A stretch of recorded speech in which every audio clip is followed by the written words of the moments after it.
మీ తెలుగు నేస్తం Telugu stop app వెంటనే play store, app store లో డౌన్లోడ్ చేసుకోండి. ప్రతిక్షణం అన్ని తెలుగు వార్త విశేషాలతో పాటు మీ లోకల్ ప్రాంత వార్తలు కూడా సులభముగా తెలుసుకోండి.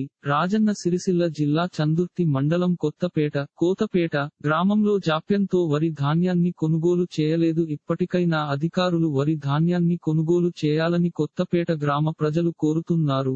దీనితో Chandurthi single window chairman Tippani Srinivas MLA Adi Srinivas కు సమాచారం ఇచ్చారు. పెద్ద మొత్తంలో ధాన్యం ఈ గ్రామంలో ఉన్నప్పటికీ ఇప్పటివరకు కేవలం 2 లారీలు మాత్రమే వచ్చి కొనుగోలు చేశారు. మరి ఇంకా లారీలు పంపించాలని అధికారులను కొత్తపేట గ్రామస్తులు కోరుతున్నారు. అకాల వర్షాలు ఉండడంతో తీవ్ర ఇబ్బందులు ఎదుర్కొంటున్నామని కోరుతున్నారు. ఇలాంటి మరిన్ని తెలుగు రైతు వార్త విశేషాలు కోసం ఛానల్ కి సబ్స్క్రైబ్ చేసి గంట నొక్కడం మర్చిపోకండి.